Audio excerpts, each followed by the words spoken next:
Jesus Cristo é o Senhor no céu, na terra e debaixo da terra. Ele é santo. Apocalipsis 2, verso 10. No temas en nada lo que vas a padecer. El diablo echará a algunos de vosotros en la cárcel. He aquí el diablo echará a algunos de vosotros en la cárcel, para que seáis probados y tendréis tribulación por 10 días. Sé fiel hasta la muerte y yo te daré la corona de vida. El que tiene oído, oiga lo que el Espíritu dice a las iglesias. El que venciere no sufrirá daño de la segunda muerte. Entonces nosotros vamos a titular el tema como la primera frase que el Señor le dice ahí a Esmirna, ahí en el verso 10. No temas en nada lo que vas a padecer. Mira que el Señor le habla a una iglesia que ya está en tribulación, que ya está en pruebas, porque el Señor le dice al comienzo, yo conozco tu tribulación y tu pobreza. He aquí, comienza a hablarles, pero a pesar de la tribulación que ella tiene, el Señor comienza a anunciarle algo que va a venir sobre ella, una prueba que va a acontecer en ese lugar donde la iglesia habita, en Esmirna especialmente. Curiosamente, como decíamos al comienzo, este mensaje es relacionado con todas aquellas iglesias o todo el tiempo en el que el Señor ha permitido que su iglesia pase por persecución. Esmirna nos representa esa iglesia sufrida, esa iglesia probada. Entonces hoy vamos a hablar un poco del valor que necesita la iglesia tener para enfrentarse a las cosas que han de venir. Porque el Señor lo primero que le dice es que no temas. La palabra temor ahí en el griego es fobeo, que significa no se atemorice o no se alarme. No tiemble, no tema, no se espante, no tenga miedo, no se amedrente. Esas son las palabras que le está diciendo el Señor. Porque el Señor le va a decir cosas que ella va a vivir, pero el Señor nunca le habla a la iglesia, ni la advierte con la intención de despertar temores en nosotros o miedos, que sería lo más normal al escuchar las cosas que tal vez van a suceder sobre el pueblo de Dios. Pero el Señor lo primero que le dice es que no tema, que se aliente, que se esfuerce, que crea, que confíe en Él, porque van a pasar ciertas cosas. ¿Qué van a pasar? ¿Qué cosas van a pasar? Que el diablo, porque el diablo siempre, o sea, la persecución viene siempre promovida, impulsada por las tinieblas, no es normal, aunque sea una persecución religiosa, aunque sea una persecución cultural, política, legal, de lo que sea, siempre el instigador es el diablo. El diablo echará a algunos de vosotros en la cárcel para que seáis probados y tendréis tribulación por 10 días, sé fiel hasta la muerte y yo te daré la corona de vida. Entonces vamos a hablar un poco lo que es el valor, la fe, la confianza en contraste con la incredulidad, porque el Señor constantemente en las Escrituras nos está llamando a despertar ese valor, esa fe, esa confianza en Él, a pesar de que la iglesia va a pasar por ciertas cosas. Claramente esto es totalmente opuesto al evangelio que se predica hoy de la confesión positiva, que dice que no digas que te va a suceder nada, no confieses que te vas a enfermar, no digas que te va a pasar esto porque te va a suceder lo que digas con tu boca.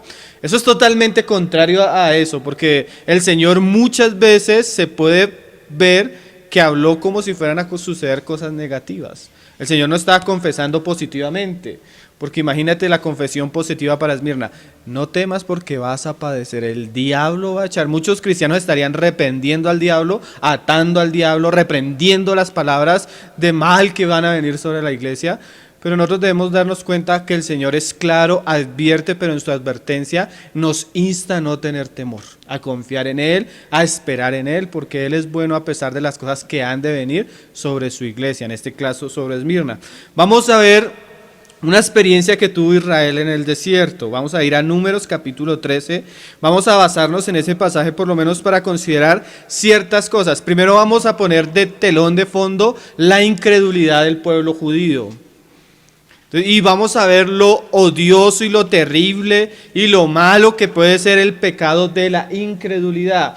Nosotros vemos a veces muy malo el pecado del adulterio, el pecado de la fornicación, el pecado de la borrachera. Hay cosas que nosotros vemos terriblemente malas, pero hay cosas que también son malas, que son terriblemente perjudiciales para la vida cristiana, que a veces nosotros no las vemos tan malas, a veces las consentimos, las vemos como buenas, a veces pareciera que como es tan común en nosotros cierto tipo de pecado, cierta manifestación de la carne, nosotros la toleramos. En este caso vamos a hablar de la incredulidad. Porque el Señor nos insta a no temer, a confiar, a no atemorizarnos, a no sentir miedo. Y generalmente eso es lo opuesto a lo que nosotros somos. Pero hay que ver el telón de fondo, y ya cuando tú comienzas a ver por las Escrituras a qué cosas Dios le llama malo y tú comienzas a ver que eso es malo, tú vas a comenzar a tratar con el asunto, porque muchas veces vemos que pasan los años y el cristiano no madura, y en vez de madurar notamos ciertas características como temores, como miedos y incredulidad, y a eso le trae murmuración, a eso le trae queja, a eso le trae cierto tipo de pecados que deshonran a Dios y que se pueden volver un problema en medio de nosotros, ¿sí? Entonces vamos a leer Números 13, verso 31. Todos conocemos la historia. Israel va por el desierto, el Señor les promete la tierra prometida, la tierra de Canaán, y ellos hablan al Señor, y el Señor consiente que ellos envíen 12 espías para espiar la tierra, conocer la tierra y saber a qué tipo de tierra el Señor los va a llevar. Escogen un hombre, un príncipe de cada tribu y los envían. Cuando ellos vuelven, dan el informe. En el informe hay 10 espías, 10 de los hombres que fueron, que su informe es negativo. Y hay 2 que tienen fe. Todos conocemos quiénes son los que tienen fe, ¿cierto? Josué y Caleb. Los otros 10 dieron un informe negativo. Entonces vamos a ver el claro ejemplo del creyente al cual el Señor le permite ver lo que va a afrontar, y ese creyente, en él surge un temor, un miedo que lo vuelve peligroso para él mismo y para el pueblo. Porque ellos iban a mirar lo que Dios iba a poseer. Dios les permitió ir adelante un poco y considerar las cosas que ellos iban a vivir y a las cosas que se iban a enfrentar en medio de estos pueblos. Así a veces el Señor le permite a la iglesia entender y saber qué cosas van a suceder, pero ¿cómo reacciona el pueblo de Dios? Entonces aquí vamos a ver la incredulidad de estos hombres y a meditar un poco en varias cosas que uno ve en ellos. Entonces vamos a leer Números 13, verso 31. Mas los varones que subieron con él dijeron: no podremos subir contra aquel pueblo, porque es más fuerte que nosotros. Entonces, imagínate, la incredulidad que trae en la vida de un creyente. Cuando un creyente comienza a caminar con el Señor lo llama a ciertas cosas y tal vez él se entera o se da cuenta que van a haber desafíos, van a haber conflictos, van a haber gigantes, van a haber pruebas en medio de todo esto. Una de las cosas que produce la incredulidad en el creyente es que el creyente no hace la voluntad de Dios o se abstiene de hacer lo que Dios lo manda a hacer. O sea, no podremos.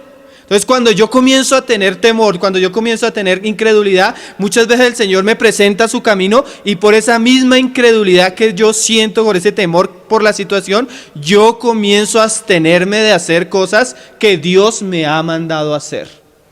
Entonces el diablo muchas veces sabe que lo que nos hace retroceder son nuestros miedos. Entonces el diablo enfatiza y trata de destruirnos en aquellas áreas que tenemos temor para que no hagamos la voluntad de Dios.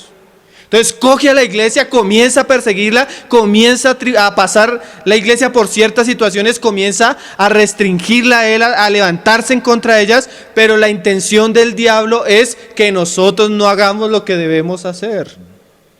Tú miras, ahorita lo vamos a leer en Hechos, está la iglesia floreciendo, ¿y cómo comienza el diablo a querer destruir la iglesia? A perseguirlos. Porque el temor ante la cárcel, el temor ante la muerte, el temor ante perder ciertas cosas va a hacer que el cristiano se limite de hacer lo que Dios le ha mandado hacer. Entonces muchas veces no hacemos lo que tenemos que hacer por temor, hermano. Y eso es un asunto que debemos enfrentar y pedirle al Señor el valor y la gracia para hacer lo que Él nos ha demandado, no importa el precio que tengamos que pagar. Miren, hermanos, cuando el Señor le está diciendo a Esmirna, no temas lo que vas a padecer, no le está diciendo ni salga corriendo, ni escóndase, ni huya, ni esto, sino enfrente con valor lo que va a enfrentar. Y mira lo curioso, cuando vemos acá enfrentar muchas cosas, muchas veces quiere decir que tenemos que hacer cosas que van a traer ciertos problemas a nuestra vida. Mira lo que decían ellos: no podremos. La incredulidad nos limita a hacer la voluntad de Dios, hermano. Nos restringe, no nos deja caminar. Y eso es lo que el diablo quiere. ¿Saben qué dice Eclesiastés 11:4? Búsquelo, hermano. Eclesiastés 11, verso 4. El que al viento observa, no sembrará. Y el que mira las nubes, no segará. Hermano, hay vientos. Hay veces el ambiente es difícil. Pero una de las cosas que quiere hacer Satanás cuando pone un ambiente hostil es restringirnos, es callarnos, es poner temor en nuestro corazón, es no hacer lo que tenemos que hacer. Nosotros debemos identificar, orar, buscar la voluntad del Señor cada día en nuestras vidas. Y cuando entendamos qué es lo que el Señor nos ha mandado a hacer, debemos tener eso solo en vista. Porque si nos ponemos a ver los problemas, si nos ponemos a ver las dificultades, si nos ponemos a ver el ambiente, si nos ponemos a ver si las personas nos van a recibir o no nos van a recibir, si van a gustar o no van a gustar, si nos van a aplaudir o no nos van a aplaudir, si nos ponemos a ver las situaciones, nunca vamos a hacer lo que el Señor nos ha mandado a hacer. Y ese no temas, en ese está implícito que no solo no debe temer lo que viene, sino que la iglesia no debe dejar de hacer lo que el Señor la ha mandado a hacer. Ella debía ser el testimonio del Señor en Esmirna. Fácilmente muchos hubieran podido salir de Esmirna si el Señor lo hubiera mostrado en el momento. Fácilmente ellos pudieran hacer otras cosas, pero independientemente de lo que el Señor nos permita hacer o no hacer, debemos buscar su voluntad. O sea, no importando las consecuencias de aquello que eso traiga. Generalmente hay personas que no hacen porque están mirando el viento. Una vez un hermano se me acercó y me dijo en la página, porque hicimos algo en la página, se me acercó el hermano y me dijo, hermano, tú sí sabes que el hacer esto y esto y esto en internet te trae problemas. Y esto, y ya lo sabíamos, porque son cosas que se saben. Y ya sabemos las cosas que vienen para el internet y la red que están planeando con todo lo que es los medios de comunicación. Pero hermano, si nos ponemos a ver las cosas que van a hacer, no haríamos las cosas que debemos hacer a veces. Y nosotros no debemos mirar el riesgo, porque es que a veces estamos mirando el riesgo, sino debemos mirar la cruz y lo que ha dicho el Señor que debemos hacer. ¿Cuál es la voluntad del Señor para mí? ¿Cuál es la voluntad del Señor para su iglesia? Estos hombres se llenaron de temor, comenzaron a leer al viento y no sembraron. Y pues cuando vino el tiempo de la cosecha, no había cosecha. Miren hermanos, vamos a leer Hechos 4 y tú ves claramente esa obra de Satanás.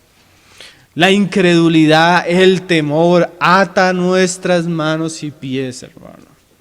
El temor a las pruebas, el temor a las circunstancias nos limitan. Hechos 4:15, tú vas a ver la obra como Satanás quiso impedir el trabajo que el Señor estaba haciendo en Jerusalén. Mira lo que pasó.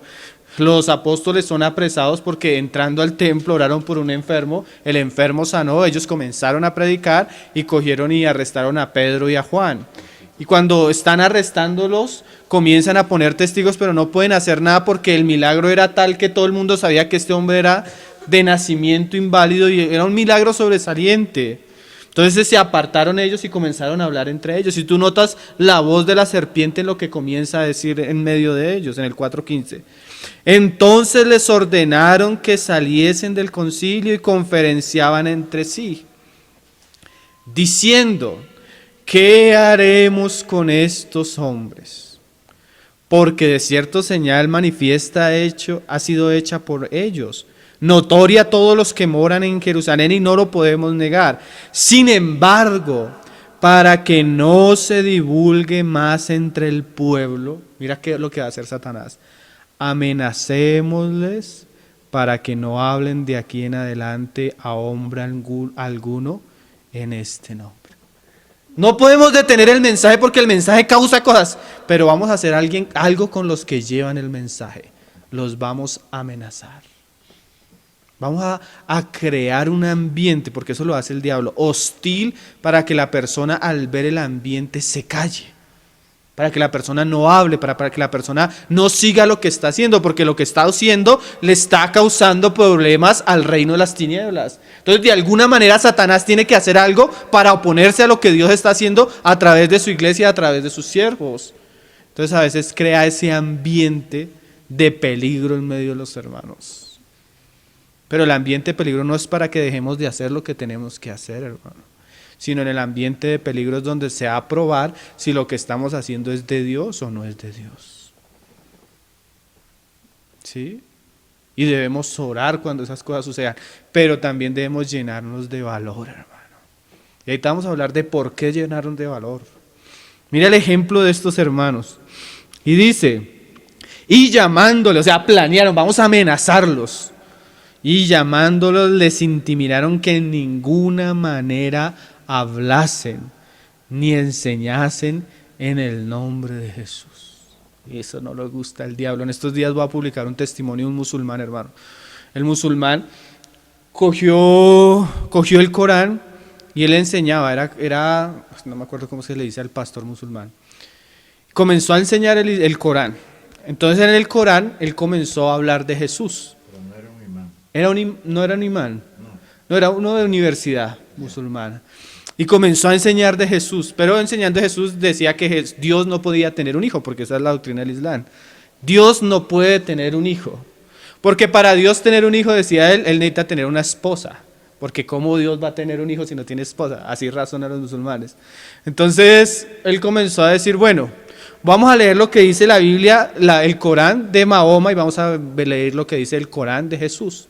Entonces comenzó a leer y se dio cuenta que en el Corán no hablaba cuándo iban a nacer Mahoma, ni cómo iba a nacer Mahoma, ni qué milagros iba a hacer Mahoma. En cambio sí hablaba cómo nació Jesús, por medio de quién nació Jesús, los milagros que hizo Jesús. De Mahoma se dice que murió, pero no se dice nada más. Pero de Jesús el mismo Corán dice que resucitó y dice que volverá. Entonces él comenzó a darse cuenta que en el Corán hablaban más de Jesús que de Mahoma.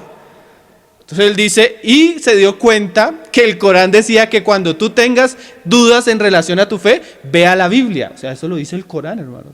El hombre sabía el Corán de memoria y comenzó a estudiarlo y comenzó a leer eso y dijo que comenzó a hablar con los otros profesores de la universidad.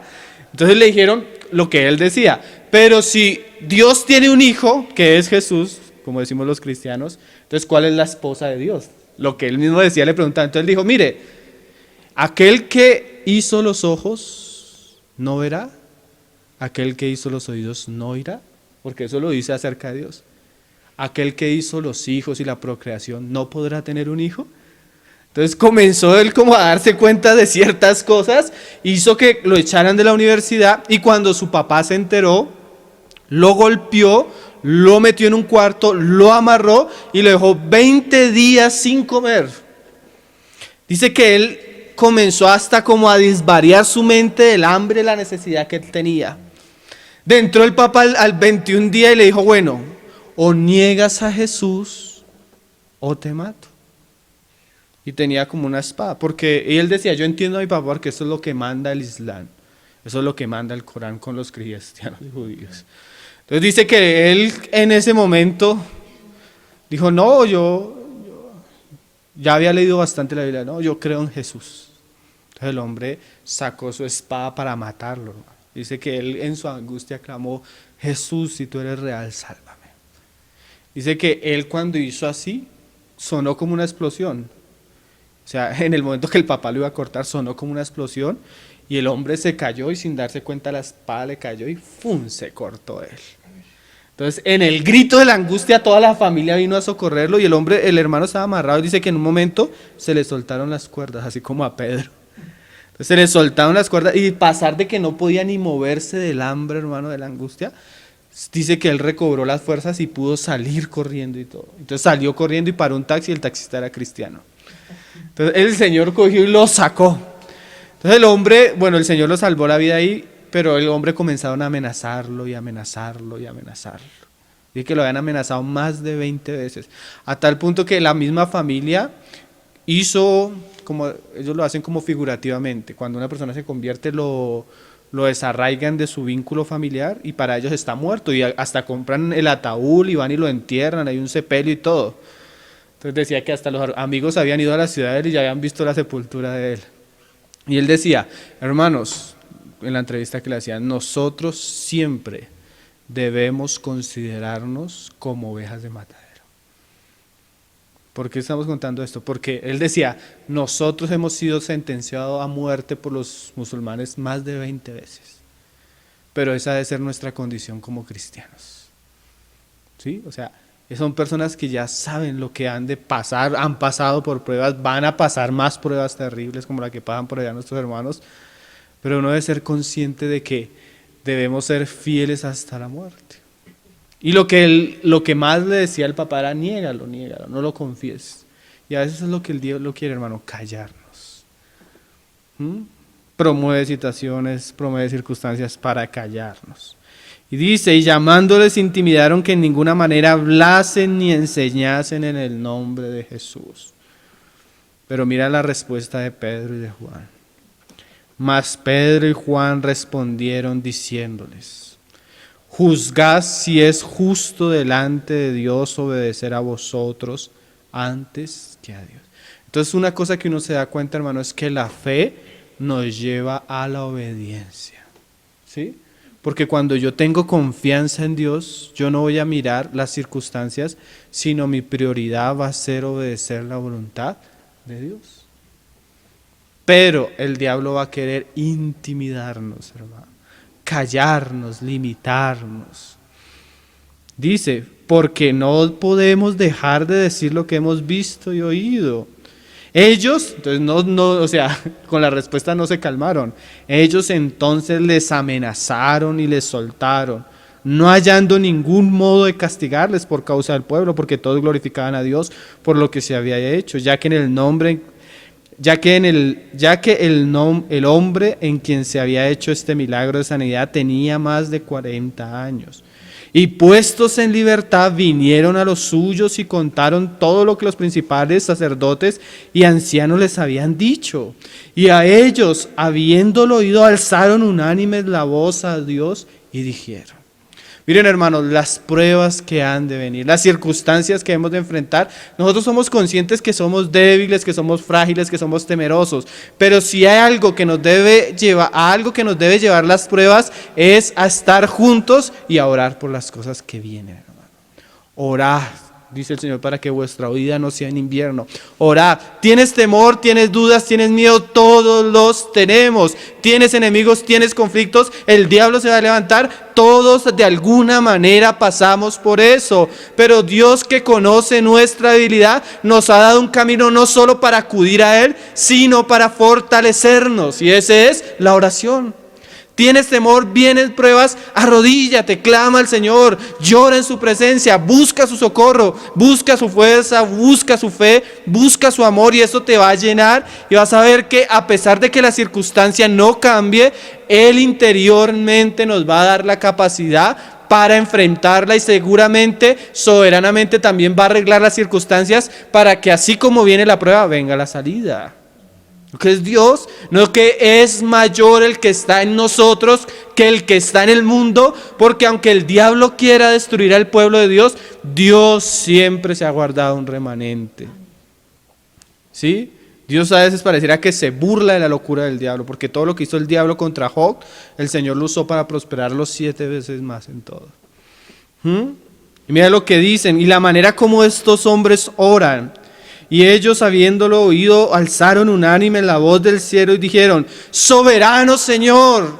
O sea, tú que lo controlas todo, tú que tienes en tus manos todas las criaturas, tú que eres el Señor y estás por encima del diablo, de los principados, de las potestades, de los judíos, de las persecuciones, de la sinagoga, de los soldados, tú que tienes el control de todo. O sea, esto no se te ha salido de las manos. Y ellos lo sabían porque ellos veían al enemigo en contra de ellos, pero una vez el Señor le dijo al mismo Pedro: Pedro, Satanás te ha pedido para zarandearte. O sea, Pedro sabía que Satanás tenía que pedírselo a Dios para que él pudiera hacer algo en la vida. Entonces eso nos muestra que a pesar de todas las circunstancias, Dios tiene el control. Como decía el hermano Miguel Núñez, una frase muy interesante: yo no debo quitarle ni debo reprender al diablo para que suelte mi vida, para que suelte mis finanzas, para que suelte mi familia, porque es que ni mi vida, ni mi familia, ni mis finanzas están en las manos del diablo. Estamos en las manos de Dios, en las manos heridas de nuestro Señor Jesucristo. Solo que a veces el Señor Jesucristo, viendo un bien mayor, permite que su iglesia sea aprobada y usa al diablo. ¿Lo estamos entendiendo, hermanos? Soberano Señor, o sea, Señor, yo soy débil, vienen pruebas, nos están persiguiendo de todo, pero tú tienes el control de todo, Señor. Que no se me olvide eso, porque el saber quién eres tú me va a dar la confianza para afrontar la situación. Porque si yo solo miro al viento no voy a sembrar, hermano, pero si alzo mis ojos al cielo, de donde viene mi socorro, yo voy a hallar fortaleza. Yo voy a hallar guianza, yo voy a hallar paz, yo voy a hallar la provisión y yo voy a hallar aún hasta la confianza, si es que es necesario, que yo vaya a la cruz, a la muerte. Y dice, tú eres el Dios que hiciste el cielo, la tierra y el mar y todo lo que en ellos hay. O sea, no hay nada fuera de ti, tú todo lo creaste. Y nos habla, Señor, mira, que por boca de David tu siervo dijiste, ¿por qué se amotinan las gentes y los pueblos piensan cosas vanas? Se reunieron los reyes de la tierra y los príncipes se juntaron en una contra el Señor y contra su Cristo. O sea, mira lo curioso, ellos se dieron cuenta que esto era el cumplimiento de la profecía del Salmo, pero ellos no vieron que el asunto era contra ellos, sino era contra Cristo. Y eso le va a dar valor a las cosas. ¿Qué le va a dar valor a las cosas, hermano? Cuando yo veo que la pelea no es porque yo estoy o yo no estoy, sino el asunto es el Señor. Miren, hermanos, como decía un hermano, a Cristo lo odiaron, a la palabra de Cristo la han odiado, ¿sí? La han perseguido, la Biblia la han perseguido terriblemente. Y al pueblo que carga con esa palabra también lo han odiado. Por eso es que hay gente y esas tres cosas están relacionadas. Cristo está relacionado con su palabra y está relacionado con su pueblo. Eso está junto, ¿sí? Cristo, su palabra y su pueblo. Entonces, si a Cristo lo persiguieron, al pueblo de Dios lo van a perseguir y la palabra de Dios siempre la van a perseguir. Pero el asunto es por causa de Cristo. No es por lo que nosotros hacemos, no es lo que pensamos, sino porque la gente odia a Cristo, hermano. ¿Sí? Eso que criticaron mucho a Jesús Romero porque dijo una frase. Y es verdad, él decía, el mundo quiere a Jesús, pero no quiere a la iglesia. Eso es mentira, hermano. Porque ¿quién lleva el nombre de Jesús y quién es la que da testimonio de Jesús? La iglesia. Entonces el mundo no quiere a la iglesia, es porque la iglesia tiene a Cristo, hermanos. ¿Sí? Entonces ellos estaban siendo perseguidos, era por Cristo, por el testimonio, porque verdaderamente se unieron en esta ciudad contra tu santo Hijo Jesús, a quien ungiste Herodes y Poncio Pilato con los gentiles y el pueblo de Israel, para hacer cuanto tu mano y tu consejo, mira que ellos ven en todo la mano del Señor, habían antes determinado que sucediera. O sea, ellos, como el mismo Señor les dijo, lo que Él vivió, lo que Cristo vivió, no lo hubiera vivido si el Padre no se lo hubiera permitido vivir. ¿Sí? Había un arreglo, había un acuerdo. Y ahora, Señor, mira sus amenazas. Pero mira lo que ellos dicen, esta frase es tremenda. Y concede a tus siervos que con todo de nuevo hablen tu palabra. O sea, si el problema es tu palabra, Señor, mira sus amenazas y danos la fuerza, la gracia para hablarlo mucho más. Para no callarlo, para gritarlo, Señor. Danos los medios, la manera, la economía, todo lo que necesitamos para que tu palabra corra. Si el problema es tu palabra, Señor, haz que ella prospere. Mira la diferencia. Los 10 espías decían, no podremos, no. Pero estos hombres ya no agacharon la cabeza, levantaron la cara, oraron, Señor, el problema es este. Danos la manera de hacerlo mucho más. Qué cosas, ¿no? Eso es fe, eso es certeza, eso es valor, hermano. Mientras, o sea, nosotros vamos a hacer lo que nosotros debemos hacer, mientras tú haces lo que nosotros no podemos hacer. Mientras extiendes tu mano para que se hagan sanidades y señales y prodigios mediante el nombre de tu santo Hijo Jesús. O sea, nosotros vamos a hacer lo que tenemos que hacer, mientras tú haces lo que solo tú puedes hacer, Señor. Porque de verdad que hay muchas cosas que, claro, cuando ellos iban a pasar por la tierra prometida, por Canaán, se iban a encontrar con naciones grandísimas, hermano. Hay una lucha, una de las críticas que hizo el liberalismo en el siglo XVIII y XIX contra la Biblia, que era que ellos decían que la Biblia citaba al pueblo hitita, a los heteos, de los cuales ellos se enfrentaron, y no había ninguna prueba arqueológica ni histórica de que ese pueblo existió. Entonces la Biblia decía una mentira porque ese pueblo no existía. Pero más o menos en 1920 comenzaron a descubrir hallazgos de esta nación y dice que fue tan poderosa, casi igual de poderosa a Egipto, y que durante muchos años tuvieron contiendas con Egipto. Dicen que se puede registrar datos arqueológicos de 1200 años de historia de estos pueblos. Tenían super ciudades, tenían una cultura avanzada, tenían una cultura firme, eran terriblemente pervertidos, mezclas entre ángeles y hombres, bueno, todo eso, pero como civilización era una civilización fuerte. ¿Cómo ellos iban a enfrentar a esas civilizaciones siendo un poco de esclavos huyendo de otra nación? Sí, era imposible, hermano, tenía que haber un milagro de Dios que ellos pudieran vencer a los gigantes de la tierra prometida.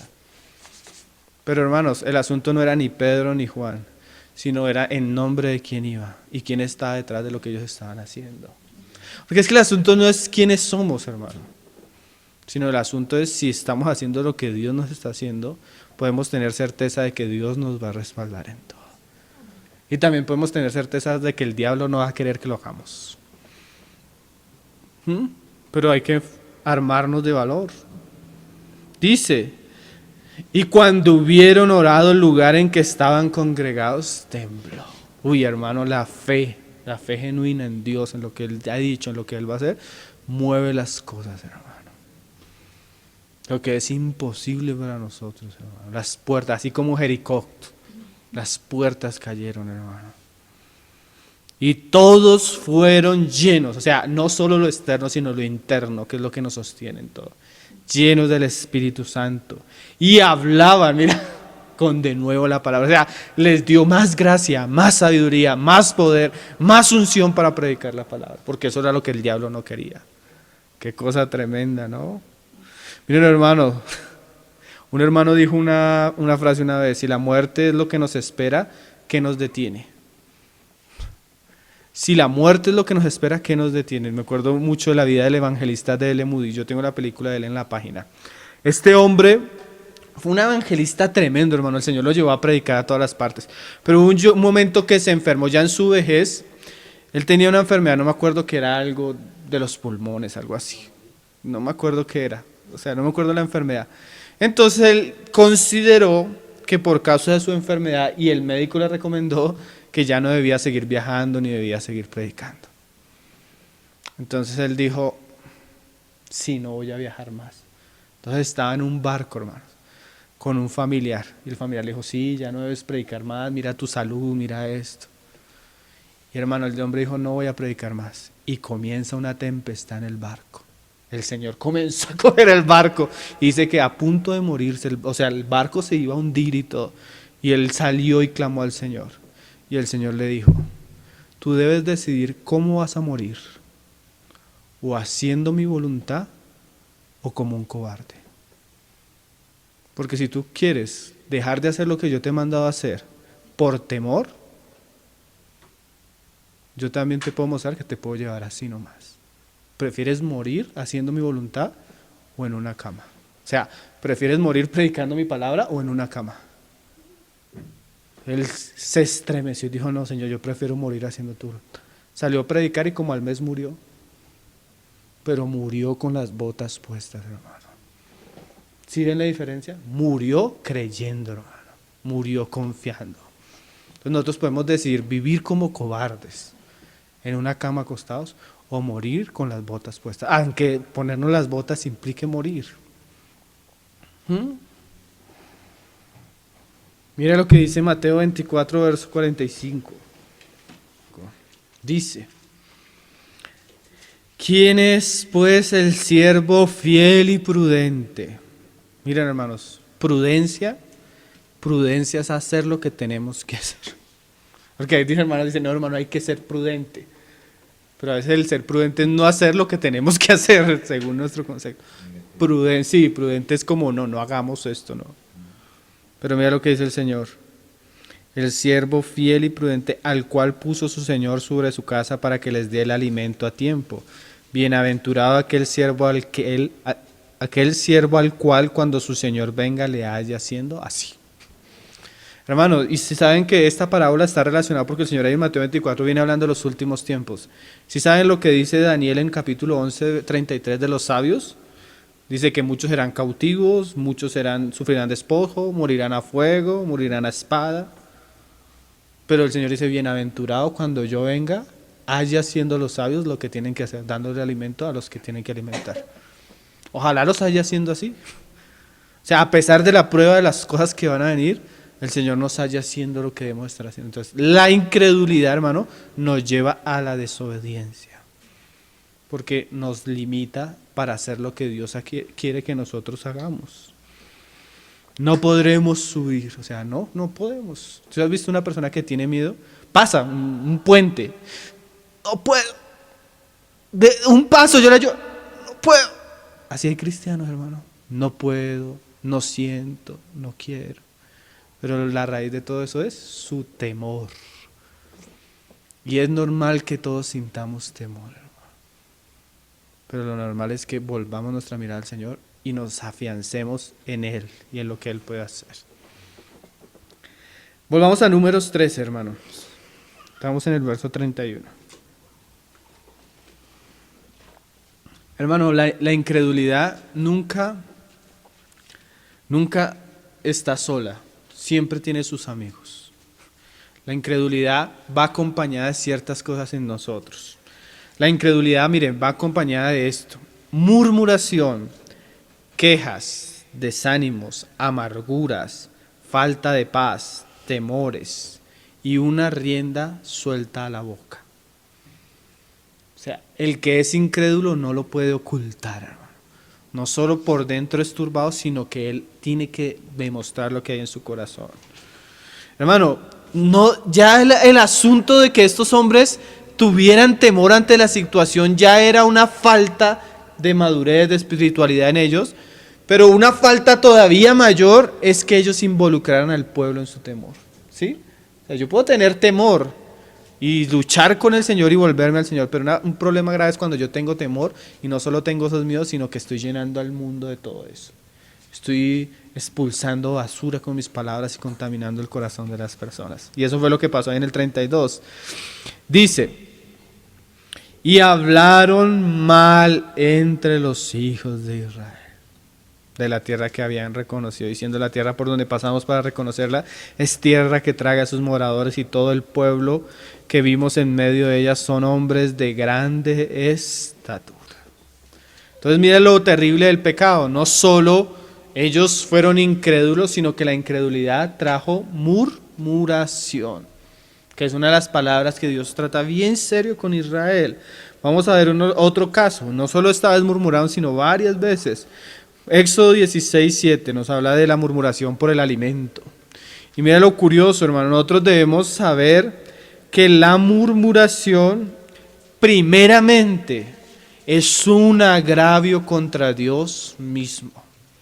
¿Por qué? Porque si nosotros consideramos que nuestro Señor es soberano, que Él tiene el control soberano de todas las cosas, y cuando yo me amargo contra las situaciones y comienzo a hablar mal en contra de las situaciones, yo no me doy cuenta que estoy hablando mal de aquel que organiza todas las situaciones.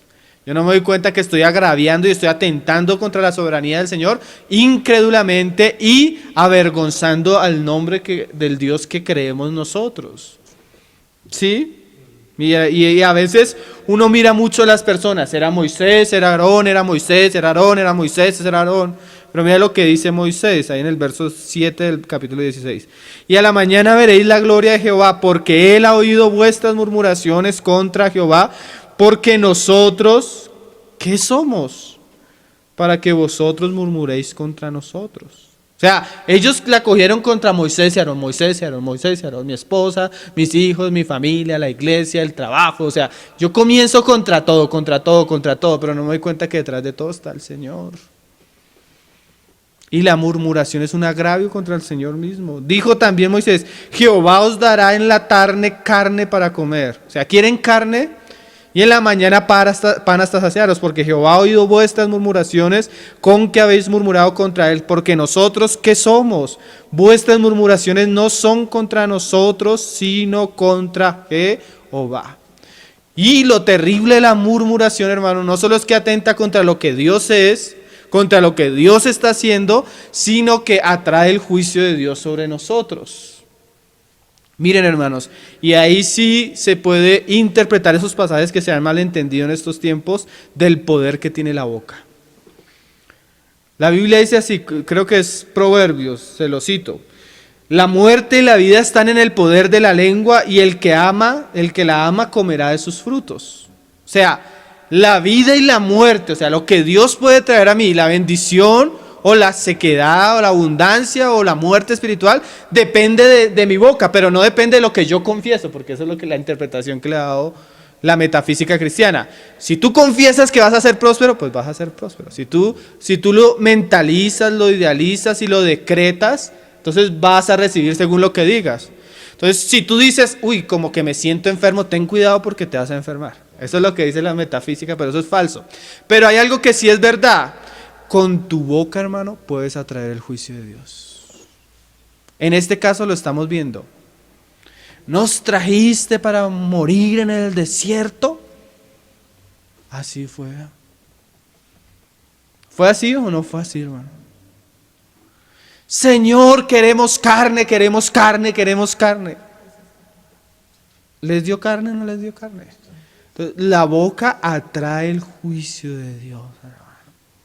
Miren, hermano, Santiago dice, nuestra boca enciende, una cosa tan chiquita, puede hacer un gran incendio. Familias destruidas por bocas, hermano. Iglesias destruidas por bocas. ¿Sí? Países peleándose los unos a otros por la boca de un presidente, por la boca. La lengua, hermanos. Lo peor que puede manifestar nuestra lengua es incredulidad, murmuración. Eso atrae juicio, hermano. Eso fue una de las cosas que le costó a Israel terriblemente. Lo vamos a leer. Estamos ahí en 11:18. Ahí leímos Éxodo ya, ¿cierto? Vamos a leer 11:18 de Éxodo. La incredulidad trae angustia, trae amargura, trae llanto. Uy, hermano, no hay nadie que sufra más que la persona que está amargado. 11:18, números. Sí. O sea, el pasaje que acabamos de leer era Éxodo 16. Ahora vamos a leer Números 11:18. ¿Lo tienen, hermanos? Dice: miren, hermanos, la persona que está en incredulidad, en amargura, es la que más sufre. O sea, un hermano decía, hablando de la falta de perdón, cuando una persona tiene falta de perdón en su corazón, queriendo herir a la otra, por dentro se está hiriendo ella misma. Ella es la que sufre, ella es la que se agoniza, la otra persona por ahí cantando y riendo y uno deseándole, y cada vez que le desea eso por dentro se está hiriendo y se está amargando y está llorando. Porque todo esto va relacionado, ¿no? 11:18. Pero al pueblo dirás, santificaos para mañana y comeréis carne, porque habéis llorado en oídos de Jehová diciendo. Uy, qué frase. Habéis llorado. O sea, miren, hermanos, nosotros muchas veces lo hemos dicho, la oración tal vez es uno de los actos de devoción más preciosos de la vida cristiana. Pero también la oración puede ser el momento donde manchamos más la presencia del Señor.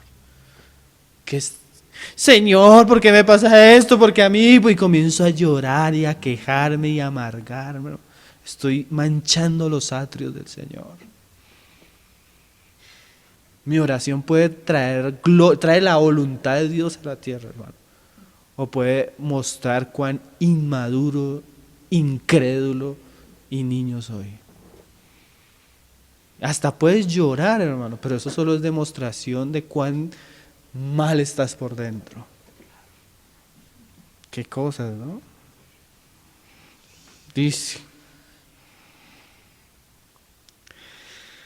Diciendo, mira lo que decían, a oído del Señor, ¿quién nos diera a comer carne? Ciertamente mejor nos iba en Egipto. Jehová pues os dará carne y comeréis. O sea, mejor nos iba cuando no éramos creyentes. Menos problemas teníamos, menos nos quería todo el mundo, ¿no? La familia nos iba bien. Y ahora comenzamos a seguir al Señor y las pruebas que se vienen. Mejor no, Señor, ¿por qué a mí? Si yo soy más santo y mire este que es bien mundano y cómo le va de bien y a mí como en feria. Si me dieras esto y si me dieras esto. Y lo terrible, hermano, es que el Señor lo da a veces como juicio. No, no comeréis un día, ni 2 días, ni 5 días, ni 10 días, ni 20 días. O sea, ¿quieres carne? Te voy a dar a comer carne, pero no solo un día, ni 2 días, sino hasta un mes entero, hasta que os salga por las narices y la aborrezcáis. Porque las cosas que las personas aman, tarde o temprano eso se vuelve su dolor, su amargura. ¿Usted alguna vez se ha enfermado y ha tenido que vomitar que le sale hasta por las narices? ¿Mm? Lo horrible, ¿qué es eso? Pero hermanos, así fue con el ídolo en el desierto. Haznos un ídolo. ¿Quieren ídolos? Les puso a comer ídolos, hermano. El cristianismo que no quiere seguir al Señor y la verdad el Señor, hermano, va a comer lo que ellos han querido seguir. ¿Quieren prosperidad? El Señor les va a dar prosperidad, toda la que quieran, hermano. ¿Quieren esto? El Señor se los da. Pero es un juicio, hermano.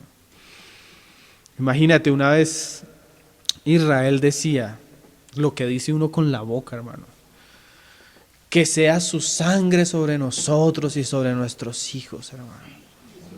Oh, Señor, hermano. Ellos no sabían lo que está. A veces hay personas que en sus momentos de rabia, de incredulidad, de amargura, no saben lo que están diciendo, hermano.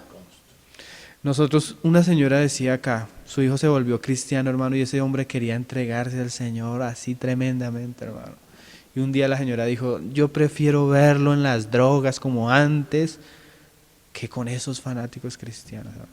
Y hasta se enloqueció el muchacho, hermano. Se le corrió, o sea, ya no era el mismo después.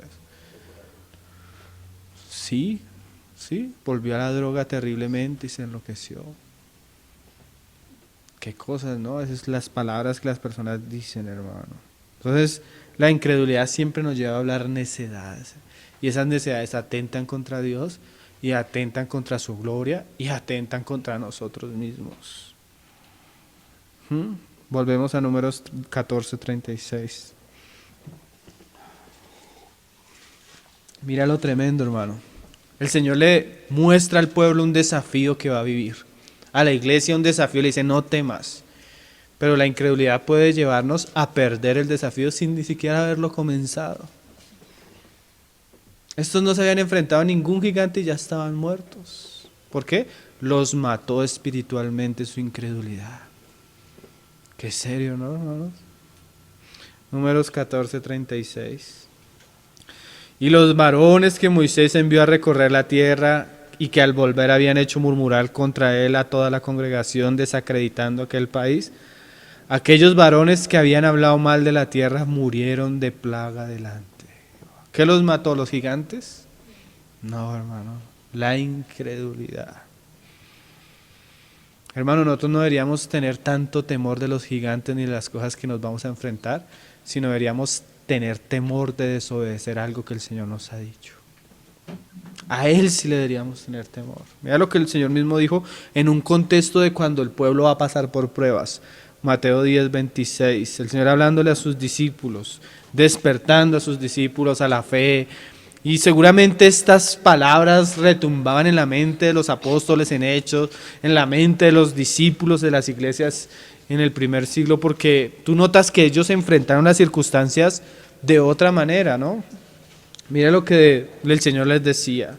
O sea, no le teman a los gigantes, no le teman a los que los matan, teman a aquel. O sea, hay uno que sí debemos temer. Dice 10:26. Así que no los temáis, porque nada hay encubierto que no haya de ser manifestado, ni oculto que no haya de saberse. Lo que os digo en tinieblas, decidlo en la luz. ¿Qué era lo que querían hacer en Hechos? Callarlos. Y el Señor les dice, mira, lo que les estoy diciendo aquí ahorita en secreto, publíquenlo. Qué cosas, ¿no? O sea, el Señor los mandaba al problema. háblenlo. Y lo que oís al oído, proclamadlo desde las azoteas. Y no temáis a los que matan el cuerpo, mas el alma no pueden matar. Temed más bien a aquel que puede destruir el alma y el cuerpo en el infierno. O sea, si deben haber un temor en ustedes, ellos le tuvieron temor al gigante y el gigante no les hizo nada, pero el Dios de los cielos los hirió con una plaga y murieron, ¿no? Dice, no se venden 2 pajaritos por un cuarto, con todo ni uno de ellos cae a tierra sin vuestro Padre, pues aún vuestros cabellos están todos contados. ¿Qué les está haciendo el Señor? Hablándole de la soberanía y el cuidado que Él tiene por ellos. O sea, si ustedes van al templo y ustedes ven que ven esos pajaritos y cómo los sacrifican y todo, si el Señor tiene cuidado de esos pajaritos, ¿no más de ustedes? ¿No más de ustedes? Así que no temáis, más valéis vosotros que muchos pajarillos. A cualquiera pues que me confiese delante de los hombres, yo también le confesará delante de mi Padre que está en los cielos. Y a cualquiera que me niegue delante de los hombres, yo también le negaré delante de mi Padre que está en los cielos. Entonces, hermano, la incredulidad descalifica a las personas para servir al Señor, para obedecer al Señor. Y no solo lo terrible de estos hombres, ¿saben qué fue de lo que hablábamos ahorita? La murmuración no solo hizo que ellos fueran incrédulos, sino que contaminaron a todo el resto. ¿Y saben qué dice la palabra? Y el Señor mismo lo dijo: ay de aquel que hace tropezar a uno de mis pequeños. Mejor sería que se le atare una piedra en el cuello y que fuera lanzado al fondo del mar. Hermano, si uno es solo de sus pequeños es un asunto tan serio para el Señor, imagínate, estos hombres hicieron pecar a toda la congregación. Lo más terrible de la incredulidad, de la amargura de todo esto, hermanos, es que, como dice el autor de Hebreos, la persona deja de alcanzar la gracia del Señor y brota esa amargura y os estorba y muchos son contaminados. Señor nos guarde. Números 14:1.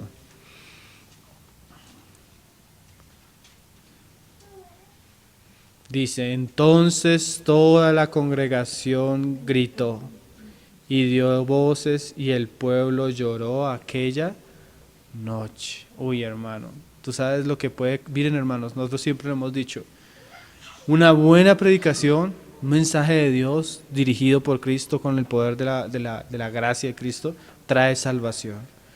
Pero también un mensaje que no es de Cristo, que es lleno de otras cosas, de otros ingredientes, puede traer muerte en medio del pueblo de Dios. Nosotros podemos instar a las personas a correr en pos de Cristo, pero también con nuestro mensaje podemos hacer que las personas huyan atemorizados. Qué cosas, ¿no? Y se quejaron contra Moisés y contra Aarón todos los hijos de Israel y les dijo toda la multitud: ojalá muriéramos en la tierra de Egipto o en este desierto, ojalá muriéramos. ¿Saben por qué mucha gente se suicida, hermano? Porque no puede soportar las circunstancias. ¿Y saben qué es lo terrible de las circunstancias muchas veces? Que solo están acá. ¿Sí? No es tan grave, pero la gente está tan enfrascada en sí misma que su mente desvaría, pierde la confianza, el deseo de vivir y fácilmente terminan se suicidando. Qué cosas, ¿no? Vamos a avanzar, ya vamos a salir del telón de fondo. 1 Corintios 10:5. Señor nos guarde de ser como Israel en el desierto, hermano. Mira lo que Pablo resume, la conclusión a la que Pablo llega. ¿Por qué estamos hablando de estas cosas? Porque el Señor le dijo a la iglesia, no temas lo que vas a padecer. O sea, es despertándolo a la fe. Estamos viendo lo grotesco que puede llegar a ser nuestra incredulidad, hermano. 1 Corintios 10:5 dice, pero de los más de ellos no se agradó Dios, por lo cual quedaron postrados en el desierto. Y en el 10 dice, ni murmuréis como algunos de ellos murmuraron y perecieron por el destructor. Y estas cosas las acontecieron como ejemplo y están escritas para amonestarnos a nosotros, a quienes han alcanzado los fines de los siglos. Así que el que piensa estar firme, mire que no caiga. Y mira esta frase, Pablo: no os ha sobrevenido ninguna tentación que no sea humana, pero fiel es Dios, que no os dejará ser probados o tentados más de lo que podéis resistir. Yo pienso que el Señor veía que Esmirna podía resistir eso. ¿Por qué no le pasó eso a la Odisea, hermanos? Porque la Odisea no podía, hermano. Pero había algo en Esmirna, hermano, que el Señor la halló digna de pasar por ciertas pruebas. ¿Sí? Y el Señor va a pasar a aquellos que Él ve que pueden pasar, hermano. Qué cosa, Señor. Y dice: pero fiel es Dios, que no os dejará ser tentado más de lo que podéis resistir, sino que dará también juntamente con la tentación o con la prueba la salida, para que podáis soportar. Así sea que la salida sea las puertas del cielo, hermano. Porque muchos iban a morir, pero se les abría una puerta, hermano. La gloria misma, la recompensa misma. Hermano, nosotros podemos confiar y esperar en Dios. Mira cómo Santiago estimula a los creyentes a eso. Santiago 5:10. Ya casi vamos acabando. Santiago 5, verso 10. Mira cómo Santiago dice, hermano: hermanos míos, tomad como ejemplo de aflicción y de paciencia a los profetas que hablaron en el nombre del Señor. He aquí tenemos por bienaventurados a los que sufren. Habéis oído de la paciencia de Job y habéis visto que el fin del Señor, que el Señor es muy misericordioso y compasivo. O sea, todas las escrituras nos dan ejemplo de la paciencia de los hombres de Dios y cómo siempre el Señor es fiel y compasivo. Hermano, no hubo un hombre en las escrituras que sufriera por causa del Señor al cual el Señor no engrandeciera y exaltara su nombre. No hubo ninguno que fuera avergonzado de todos aquellos que esperaron en Él. Dios es bueno, Dios es misericordioso, a pesar de que a veces nos permita vivir cosas. Vemos en Hechos a un hombre tremendo, Esteban.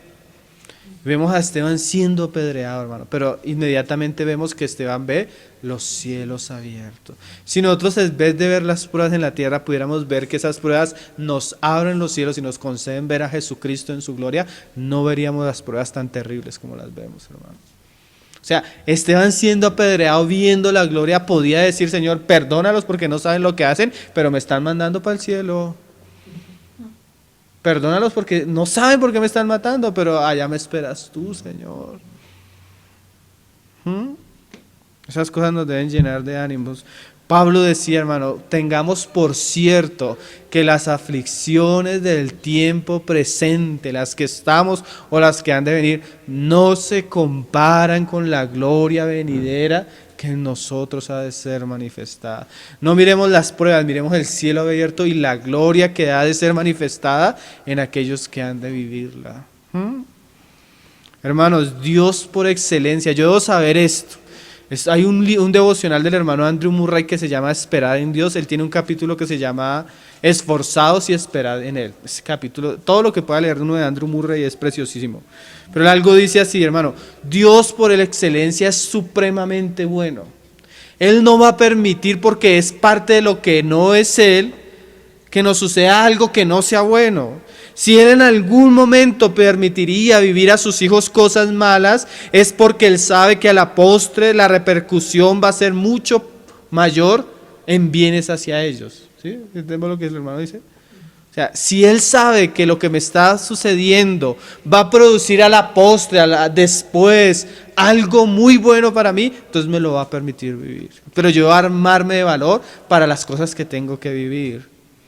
Nosotros debemos gozarnos en la bondad de Dios y creer que el mal que acontece en la tierra solo nos está capacitando para recibir el bien en los cielos. Terminamos con Hebreos 11. 11 verso 13. Conforme a la fe murieron todos estos sin haber recibido lo que prometido, sino mirándolo de lejos y creyéndolo, y saludándolo y confesando que eran extranjeros y peregrinos sobre la tierra. Las pruebas, las circunstancias solo nos deben llevar a mirar que somos extranjeros y peregrinos. Por lo que esto dicen, claramente dan a entender que buscan una patria. Y mira esa frase, esto dicen. Hermano, ¿estás pasando esto? Sí, pero yo soy, ¿sabes qué, hermano? Yo soy extranjero y soy peregrino. Esta prueba es momentánea. Yo soy extranjero y soy benedizo, peregrino en esta tierra, hoy de pasada. Qué cosas, ¿no? Ellos miraban de lejos, ellos lo creían. Pues si hubiesen estado pensando en aquella donde salieron, ciertamente tenían tiempo de volver, pero anhelaban una mejor. Esto es celestial, por lo cual Dios no se avergüenza de llamarse Dios de ellos, porque les ha preparado una ciudad. Y dice que la palabra que ellos alcanzaron buen testimonio. Qué cosas preciosas, ¿no? Nosotros también, hermanos, teniendo alrededor tan grande nube de testigos, despojémonos de todo peso y sigamos la carrera puestos los ojos en Jesús. Hermanos, no debemos temer lo que el diablo va a hacer. ¿Por qué? Porque mayor es el que está en nosotros. ¿Y qué es lo que ha vencido este mundo con todas sus pruebas? Nuestra fe. La fe, la certeza, la confianza, la convicción. Amén. Que podamos decir como Pablo al final. Vamos a leerlo, Hechos 21, verso 10. Al final de su vida. Y dice, Pablo iba para Jerusalén, ¿no?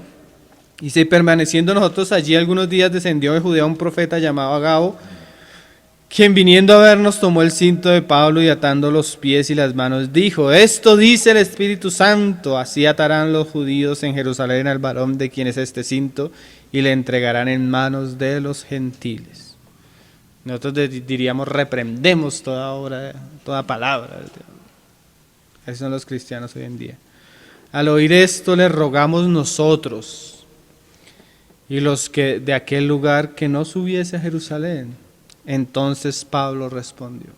Hermano, hay veces, yo he visto cómo critican a Pablo con este pasaje. Pablo era un obstinado, Pablo era ¿quién se creía para ir a Jerusalén? Si el Señor le estaba advirtiendo. El Señor le estaba advirtiendo no para que no fuera, hermano. Porque así como fue Pablo, fue el Señor Jesús. Voy para Jerusalén y eso iba con paso firme. ¿Saben de quién se dice que fue igual? Del hermano Watchman Nee. Todos los colaboradores de la obra le dijeron, vete, vete. Y él les dijo, no, yo no me voy, yo tengo que estar donde el Señor me ha puesto. Y antes le dio para que otros salieran, pero el Señor lo había llamado a él a estar ahí. A veces hay una obstinación santa, hermano. Una obstinación por hacer la voluntad del Señor, por obedecerlo hasta las últimas consecuencias. Como el Señor le dice a Esmirna, sé fiel hasta la muerte. A veces es muy fácil huir y salir corriendo, hermano. Pero a veces el Señor quiere que muramos en ciertas cosas. Y dice, atándoselo, entonces Pablo le respondió, ¿qué hacéis llorando? Y quebrantándome el corazón, porque tras de la prueba era difícil, seguramente ellos le ponían un peso todavía más doloroso al asunto.